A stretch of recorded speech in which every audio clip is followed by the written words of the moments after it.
NCR में दम घोटू हवा मतलब बढ़ते हुए प्रदूषण की। दिल्ली वालों का अब दम घुटने लगा है। दिल्ली एनसीआर में जानलेवा प्रदूषण से लोगों को राहत मिलती हुई नहीं दिख रही है। और ये अब 2 हफ्ते हो चुके हैं जब लोगों को राहत नहीं मिली। खराब हो रही आबोहवा की वजह से दिल्ली सरकार सख्त फैसले भी ले सकती है। अब तक दिल्ली सरकार के सारे कदम नाकाफी ही साबित हुए हैं। जो भी फैसले लिए गए, दिल्ली में एयर क्वालिटी इंडेक्स 400 के आसपास है। 3 तस्वीरें हम आपको बता रहे हैं। एक, दिल्ली में खतरनाक स्तर पर प्रदूषण पहुंच चुका है। वहीं दूसरी जो बड़ी खबर है कि पेट्रोल डीजल गाड़ियों पर रोक लगेगी। ये आदेश था, लेकिन उसके बावजूद भी इस आदेश का पालन कितना हुआ है, ये अभी भी सवाल गंभीर है। और स्कूल जाने वाले बच्चों को खतरा है इस जहर से। इस बढ़ते प्रदूषण के खतरे से बच्चे ज्यादातर सफर कर रहे हैं। तो सीएनजी और ग्रीन ईंधन की गाड़ियों को छोड़कर सभी पेट्रोल डीजल की गाड़ियों पर रोक लगाई जा सकती है। इसके साथ ही आपको बताएं कि डॉक्टर्स ने स्कूलों को सुबह की टाइमिंग में बदलाव करने की भी सलाह दी है। डॉक्टर्स का यहां पर कहना है कि सुबह प्रदूषण का जो स्तर है वो बहुत ज्यादा होता है और बच्चों को इससे ज्यादा खतरा बढ़ जाएगा।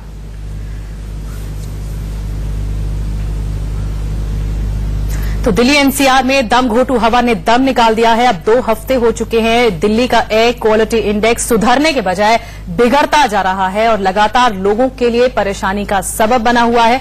और प्रदूषण ऐसा कि लोग अब घरों में दुबके भी नहीं रह सकते, क्योंकि लोगों को अपने काम के लिए बाहर निकलना है, बच्चों को स्कूल जाना है। ऐसे में प्रदूषण का ये खतरनाक स्तर जानलेवा होता जा रहा है।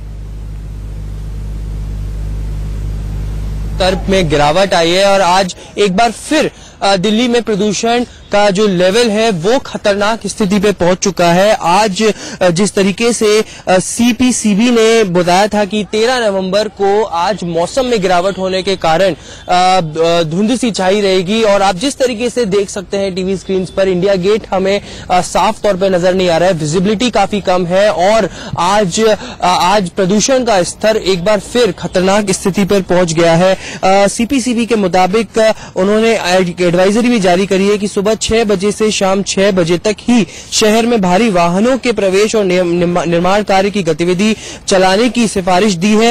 और उच्चतम न्यायालय द्वारा नियुक्त ईपीसीए ने केवल उन वाहनों को शहर में प्रवेश की इजाजत दी है जिसमें जो दिल्ली की सीमा पर फंसे हुए हैं। तो आज जिस तरीके से आप देख सकते हैं दिल्ली में प्रदूषण के स्तर पर फिर से गिरावट आई है। और हमको बता दें कि मौसम में भी गिरावट आई है। इस समय दिल्ली का तापमान 19 डिग्री सेल्सियस बताया जा रहा है, जो कल के मुताबिक करीब 2 से 3 डिग्री में कम है। और आज उसकी वजह से भी प्रदूषण का कारण बताया जा रहा है कि वो बढ़ा हुआ है। और भी कई कारण बताया जा रहे हैं कि जिस तरीके से आसपास के प्रदेशों में स्टबल बर्निंग हुई है और उसके बाद हवाएं दिल्ली की तरफ चली है, उसके बाद भी आज प्रदूषण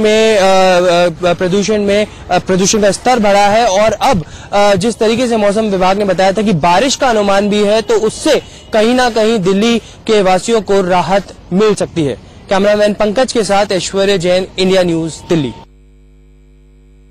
दिल्ली और एनसीआर में आज सुबह का मौसम थोड़ा बदला है। मौसम का मिजाज बदलने से पॉल्यूशन के स्तर में कोई फर्क नहीं पड़ा है। हालांकि माना यह जा रहा है कि आज बारिश हो सकती है। गाजियाबाद की आप तस्वीरें देख रहे हैं, एक धुंधलेपन का एहसास आपको होगा। ये स्मॉग है जो लगातार कम होने का नाम नहीं ले रहा है। और स्कूलों में इसी वजह से आउटडोर एक्टिविटीज पर गाजियाबाद की डीएम ने रोक लगाई है। एयर क्वालिटी इंडेक्स की बात करते हैं तो वो भी सुधरने का नाम नहीं ले रहा है। आज 428 है एयर क्वालिटी इंडेक्स। सुबह के वक्त बहुत सारे लोग मॉर्निंग वॉक पर जाना अवॉइड कर रहे हैं, लेकिन जो लोग जा रहे हैं वो मास्क पहनकर जा रहे हैं, यानी एहतियात बरत कर जा रहे हैं। हमारे साथ एक बुजुर्ग मौजूद है। सर, क्या नाम है आपका?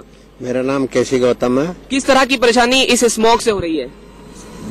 जीने में तो इसका बहुत बुरा हाल हो रहा है जी, क्योंकि सांस ठीक से नहीं ली जा रही है। घूमने का भी अब धूप निकलने का फिर अब आए नहीं तो सुबह ही कर लेते। आज मौसम का मिजाज थोड़ा सा बदला हुआ है, धूप नहीं निकली है। आपको लगता है बारिश होने के आसार नजर आ रहे हैं?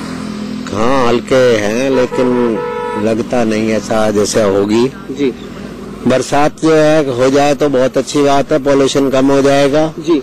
क्योंकि प्रकृति ही सुधार सकती है इसको, बाकी तो कुछ सुधार नहीं सकती। जी, बहुत अहम बात इन्होंने कही कि प्रकृति ही इस मौसम को सुधार सकती है, क्योंकि लोग तो सुधरे नहीं। सुप्रीम कोर्ट के आदेशों का जमकर दिवाली पर उल्लंघन हुआ, कई जगहों पर हमने कूड़ा जलते हुए की तस्वीर देखी, यानी एनजीटी के आदेशों का उल्लंघन देखा। और आज क्योंकि धूप नहीं निकली है और बादल जो हैं वो छाए हुए हैं, आपको दिखाएं तो काले काले बादल आपको नजर आएंगे और गाजियाबाद के कुछ इलाकों में बूंदाबांदी की भी खबर है। ऐसे में अगर ये बारिश हो जाती है तो जाहिर तौर पर जो ये स्मॉग है ये खत्म होगा और लोगों को कहीं ना कहीं इस बढ़ते हुए प्रदूषण से राहत मिल सकती है, जिसकी उम्मीद हर कोई कर रहा है। गाजियाबाद से जतिन गोस्वामी, इंडिया न्यूज। और दिल्ली पर बढ़ते हुए प्रदूषण की इस स्थिति को, इस पर बात करने के लिए हमारे साथ दो सहयोगी हमारे जुड़ गए हैं। ऐश्वर्या हमारे साथ मौजूद है इंडिया गेट से और जतिन हमारे साथ गाजियाबाद से जुड़ गया। ऐश्वर्या, आपके पास आना चाहेंगे। सबसे पहले, कल सोमवार का दिन सबसे ज्यादा प्रदूषित आंका गया, आज की ताजा स्थिति क्या है, क्या आप देख पा रही हैं?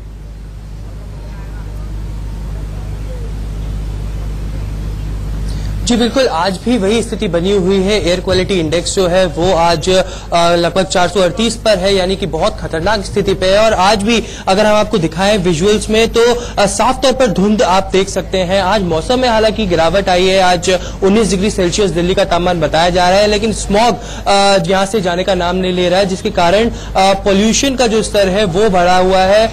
और जिस तरीके से सीपीसीबी, ईपीसीए जो कि पॉल्यूशन की बॉडीज है, उन्होंने क्लियर इंस्ट्रक्शंस दिए हैं कि सुबह 6 से शाम 6 बजे तक ही गाड़ियों, जो भारी वाहन है वो दिल्ली में प्रवेश नहीं करें और जो आसपास फंसे हुए वाहन है उनको रात में इजाजत दी जाए। तो इसके वजह से काफी ज्यादा अब माना जा रहा है कि दिल्ली सरकार और पॉल्यूशन अथॉरिटीज भी इस पर निर्णय ले सकती है, क्योंकि अब 2 हफ्ते लगभग हो चुके हैं जो लगातार इस तरीके का प्रदूषण दिल्ली को सामना करना पड़ रहा है। डॉक्टर्स ने भी साफ तौर पर इजाजत दी है कि जो स्कूल्स हैं उसमें आउटडोर एक्टिविटीज बंद कर दी जाए बच्चों की, और स्कूल टाइमिंग्स को भी चेंज कर दिया जाए। तो ये कहीं ना कहीं दर्शाता है कि कितना खतरनाक स्तर पर प्रदूषण है। आपने हालात बताए इंडिया गेट और आसपास के इलाकों के कि कितना खतरनाक स्तर पर है प्रदूषण। सबसे ज्यादा बच्चे परेशान हो रहे हैं क्योंकि स्कूल जाना है सुबह सुबह और इतनी ज्यादा धुंधली तस्वीर है कि हैरानी होती है कि ये दिल्ली और एनसीआर की तस्वीरें हैं।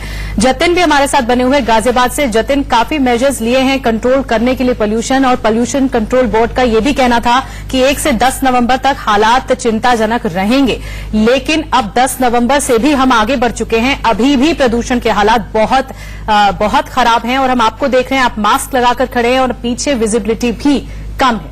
आज गाजियाबाद में क्या हालात हैं? देखिए, आज भी गाजियाबाद के हालात नहीं सुधरे हैं। जैसा कि मैंने अभी बताया था थोड़ी देर पहले अपनी रिपोर्ट में कि एयर क्वालिटी इंडेक्स 428 है, यानी 400 के पार है, खतरनाक स्थिति के भी पार है। और 10 नवंबर तक की बात थी, लेकिन उसके बाद गाजियाबाद की डीएम ने एहतियात के तौर पर उसकी मियाद को 15 नवंबर तक कर दिया। स्कूलों में सभी आउटडोर एक्टिविटीज पर रोक लगा दी गई है। इसके अलावा जो औद्योगिक इकाई है उनको 15 तारीख तक बंद रखने का आदेश दिया गया है। जो नॉमिनल पॉल्यूशन भी फैलाती हैं उन पर भी पूरी कार्रवाई की गई है। इसके अलावा जो कंस्ट्रक्शन वर्क है वो पूरी तरह से रोका गया है। ये कहा गया है कि कहीं पर भी कूड़ा नहीं जलेगा। मैं एक बार आपको पीछे तस्वीर दिखा देता हूं, आप देखेंगे ये दिल्ली की तरफ से आने वाला रास्ता है और यहां पर विजिबिलिटी आपको बहुत कम नजर आएगी, धुंधलेपन का एहसास नजर आएगा। ये स्मॉग है। हालांकि आज क्योंकि धूप नहीं निकली है तो परेशानी और ज्यादा लोगों को हो रही है क्योंकि स्मॉग बढ़ गया है, लेकिन उम्मीद ये जता रहे हैं कि अगर बारिश हो जाए, जैसा कि मौसम के जानकार भी कह रहे हैं, तो उससे ये स्मॉग कम हो सकता है। लेकिन राहत कब मिलेगी ये अभी कह पाना बहुत मुश्किल है। एहतियाती कदम उठाए गए, लेकिन सुप्रीम कोर्ट के आदेशों का क्योंकि दिवाली पर उल्लंघन हुआ और तमाम एनजीटी के आदेशों का जो उल्लंघन हो रहा है उससे भी ये पॉल्यूशन रुकने का नाम नहीं ले रहा है, यानी कहीं ना कहीं लोगों को भी सुधरना होगा। जी, इंतजार ये है जतिन कि मौसम के करवट लेने का ही कंचन करना होगा, तभी कुछ कार्रवाई हो पाएगी प्रदूषण को कंट्रोल करने। और जतिन की हमने रिपोर्ट भी देखी, उसमें एक शख्स ये कह भी रहे थे कि अब सिर्फ और सिर्फ प्रकृति ही इस खराब दिल्ली के मौसम को सुधार सकती है। बारिश का लोगों को बेसब्री से इंतजार है। बारिश कब आती है ये एक बड़ा सवाल बन गया है।